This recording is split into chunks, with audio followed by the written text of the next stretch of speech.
Welcome back to another episode of Our Own Devices with Nandagopal Rajan. And this time we are going to talk about truly wireless audio, which is really, it's the segment that is top of the mind for everybody right now. And a lot of it has to do with the pandemic, maybe because everybody has to be connected all the time. You are in front of your computer, you are hooked to Zoom or some other video conference device, and you in between you want to maybe listen to a little bit of music to calm yourself down. Maybe you want to listen to a podcast. You are then maybe going back to a situation where you have maybe one TV at home and four people fighting over the TV, which means you're back to your laptop to maybe watch a movie on Netflix because your kid or wife has the larger screen. And that what I said, that doesn't have any resemblance to my life. But to talk about truly wireless audio and some new interesting offerings that coming from Sony, which sort of define what this space is going to be in the future, I have Gyanendra Singh, who is the head of audio at Sony. So, welcome to the show. Hi, Nand Gopal. Thank you so much. And hello to all your viewers or listeners. Yeah, we have both, sir. Thank you. Sir, let me just start by asking you. This truly wireless audio segment, the TWS segment, has sort of evolved, quite drastically in the past 2 3 years. Where are we right now? What is the segment seeing right now? Phenomenal growth. That's the shortest that I can give you as an answer. And you're absolutely right that for the last couple of years, it's actually been absolute tear away. Multiple reasons have been there. And I think Yeah. along even the pandemic has added its own fuel to the whole phenomena. So apart from this, of course, it was always very attractive as a segment. It's wireless. People are looking at wireless devices all across, not just wearables. It's clutter free, it's convenient. The form factor is very nice. It's a pretty cool device. And I think somewhere a mixture of all of these, along with the number of players who want to get a share of the pie, which is really increasing Yeah. exponentially. All of this put together, and I think it has caught the fancy of the consumer. And I think therefore we are seeing the kind of numbers that we've been seeing across the segment, across price points. I mean, this is just one of the most exciting category, if I can say so, within the audio space. And it's also maybe true because you literally have a TWS device for everyone, right? Because the price range that is on offer is pretty wide, and you have somebody like a Sony at maybe towards the top end, but you also have things that people can buy for as low as $1,000, right? Yeah, so as far as Sony is concerned, from a TWS point of view, I think we've created a pretty nice place for ourselves. And yes, while we have offerings right at the premium end, but we also have them spread all across the price segment and also across what I would call as the different kind of a preference band. So we have the premium active noise cancellation range. We also have the sports oriented SP800 or people who would want a more deep bass. So you have a model called XB700, and of course, the latest entrant to the Sony's true wireless family has been the WFC 500, which we've just launched yesterday. So I think the space for us also is we have the offerings right from close to 5,000. We have C500 at 5990, and you have offerings going right up to the premium end in terms of price point. And there are different kind of usage. So yeah, the customer has to come forward and just take a pick. There is enormous choice available from us. Also, in the past year, I think one thing that has been very interesting is um, how noise cancellation as a feature in the TW segment has started coming down the price point, right? It's become even more accessible to users. What's your take on that? So I think the first thing is the active noise cancellation itself. So, as happens with the many of Yeah. the technologies which make an entry from a certain price point, and as there are more and more people who find usage for this, so there are manufacturers who want to fill up that place. So the pricing has been coming down with respect to noise cancellation. Now, I'll not go into the kind of noise cancellations and those. We'll keep that discussion for some other day. But yeah, new Yeah. use case scenarios are coming in. The pandemic is somewhere between all of that. Now, today, as you said right at the beginning, uh, people want to have their space within the home. So therefore, what happens is active noise cancellation, which people were looking more towards the travel and such industry, is no longer related just to Mhm. that. You want that right in your house. For the short duration we were going to the office, you realize that earlier the office was relatively quieter. Now, with so many people having meetings, you actually needed your own isolation space. So the device came in handy, and I think that's also happening at the home. You don't have luxury of everyone managing their own affair from different rooms, or so to say. So you are in the common space, but you have to be with your own Yeah. thing, either entertaining yourself or whatever.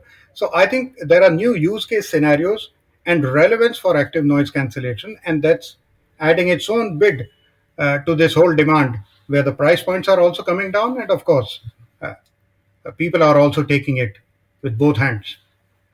So before we start talking about the use cases, like, how is Sony positioning itself in the TWS segment? Because it's, as you said, it's a very crowded segment. You have more and more players coming into the market across price points, and Sony has a certain branding and a perception in people's minds when it comes to what they expect from Sony. So how is Sony positioning itself in the TWS segment? So I think we need to look at the market and we need to look at the consumer from that point of view. We are here to just fulfill the demand which is there, and the market is very varied. Where if you look at the products that we actually come with, so these are products which are not just active noise cancellation at the top end or the other features. I think there is a whole lot of technology and a good experience that a consumer gets. So if it ticks all the boxes which a consumer at a certain segment is looking at, you have a winner. And I think that's where we've been able to find our space. So there is a wide variety of price point, but I think we've been able to create that space for ourselves for a customer who would really want to have a good product ticking all the boxes in the respective segments. And that's been our strong point coming from Sony. So when we talk about use cases, you have a use case which is almost like an enterprise device, because you are maybe using it for 8 hours to stay connected with work and at work.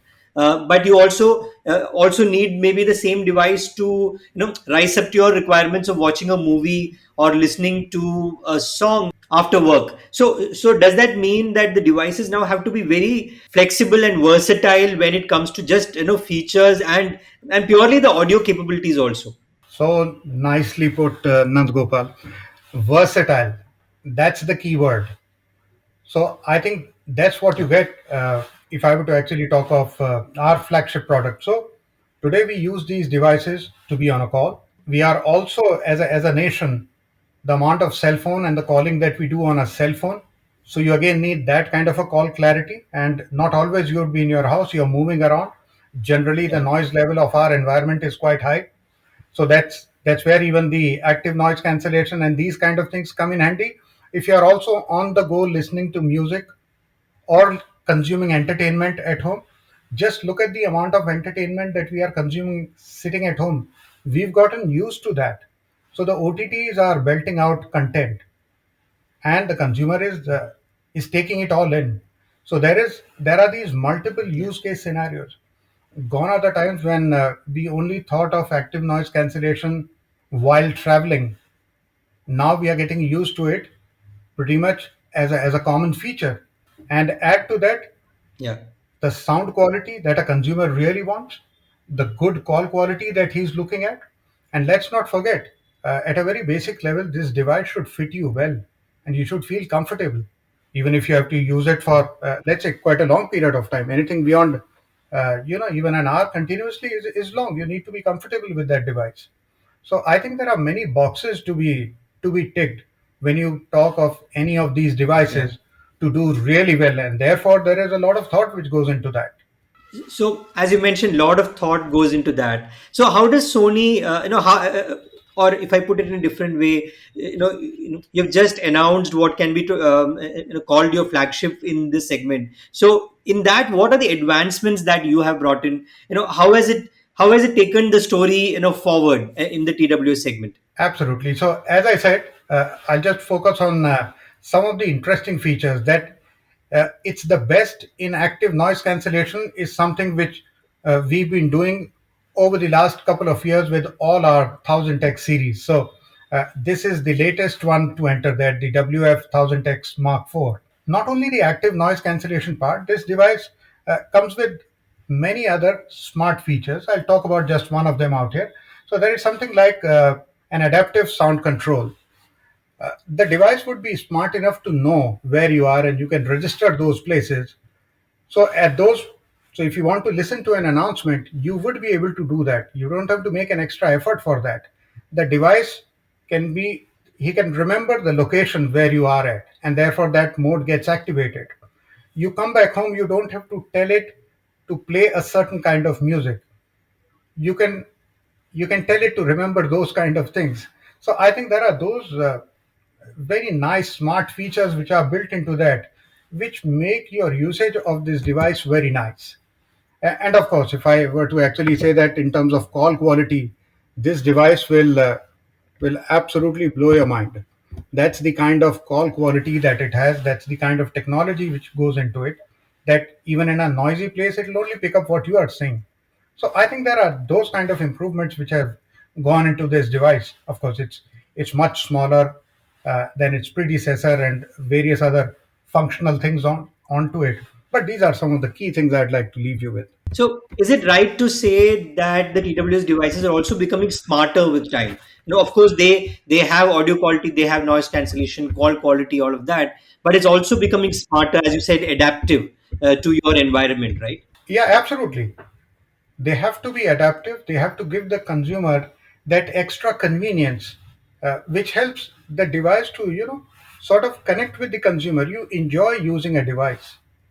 It's a good device, and it makes your life easy, and it helps you enjoy what you want to enjoy. You want to enjoy good music, good entertainment. It helps you in all of that, and therefore you end up falling in love with these devices. In terms of features, voice assistance is something that TWS devices have had for some time. Sony has had it for a few generations now. How are users adapting to this? Is it something that people really use a lot? Because I personally forget about it. I don't remember that this feature is there to use it. So if you have got feedback from customers on this, how does this work? Yeah, so I think to that extent, it's very consumer driven. We get used to what we intend to use a certain device for, and we all have our preferences. Like you just said that Yeah. you don't use it much, but I have a couple of friends who are, I think, already some distance already moved into the automation and all this voice assistant jig, and they would actually come and tell me about the WFM3, and they feel it's helping them solve so many issues. I think features are there. It all depends on what does a consumer really want to do with that, and it's available. You'll get used to it. These are headphones which come up with the Headphone Connect app. Now, some people would want to tune in their music, change the EQ settings. Well, for many others, just the default is good enough. But if you want to tweak your music, the option is there. So I think that's how these devices are. Uh, you decide as a consumer how much do you want to get out of it really. It basically can adapt to the requirement of the user, right? You customize it just the way you want it, right? Absolutely. So the other thing I wanted to ask you about, and we are moving away from the specifics of TWS to a certain extent, but I remember a couple of years ago, Sony sort of saying it out loud that it was very much in the luxury space in the Indian market. Now, how does that pan out for the audio segment? Where would that put you in the audio segment? Well, to begin with, I wouldn't really like to call that we are actually being in the luxury segment really. Just to make a point, uh, we have Yeah. earphones less than 1,000 rupees which are available, catering to a different audience together. Hmm. And yes, at the top end, we'll have a headphone which is close to 30,000 rupees. So I think that's the length and breadth of the range that we have. And it won't be fair or right Hmm. really to talk about us as a luxury brand. I think India is a very diverse market. And as Sony, we would pick up a range of product that we can take to our consumers, and they could be diverse. And I'm talking of the wearables, I can talk about the same thing in terms of home entertainment space. The soundbars, you can start from less than 20,000 and go up to close to about, let's say, lakh and a half and above that. So I think there is a large variety. So to that Mm. extent, I wouldn't really say that we are operating in what I would call as a luxury brand, really. But yes, we certainly have that Yeah. premium appeal, and whatever product that we come up with, uh, depending upon a specific segment, I think we owe it to our designers and the engineers who really have that visionary appeal, that they come up with something to wow Mm. the consumers, so that we are able to build up, that kind of a emotional engagement through our products with the consumer. So I think that's the kind of a complex equation that we intend to carry to our consumers. And also, when we speak about headphones, I remember a few years back, 2 3 years back, when Sony started really pushing into that segment. We could actually see a transition, especially when you were in a flight, where you had maybe a certain brand of noise cancelling headphones which everybody used to sport, and then you started seeing that every other person is now moving to a Sony. And now, pretty much, if you're in a flight in India, you see more Sony than any other brand. So do you think in the TWS space also you will end up in this kind of a thing, because again you have a huge bouquet of devices, like, and catering to different use cases, price points, and it again all comes with the premiumness of a Sony, right? Yeah, so let's see. Time will tell, but we make our efforts to make the best that we can for our addressable segment, and rest is up to the consumer. But we would continue to bring up wonderful products to wow the consumer. Okay, sir. Thanks for being on the show. Very interesting, and look at how Sony is entering. I'm saying, let's consolidating the TWS space with its latest products and new technologies. So you were listening to Gyanendra Singh from Sony. Sir, thanks for being on the show. Thank you, Nand Gopal. Thank you so much. So you were listening to another episode of Our Own Devices. We'll be here again next week with another guest. Till then, we are everywhere you listen to your podcast.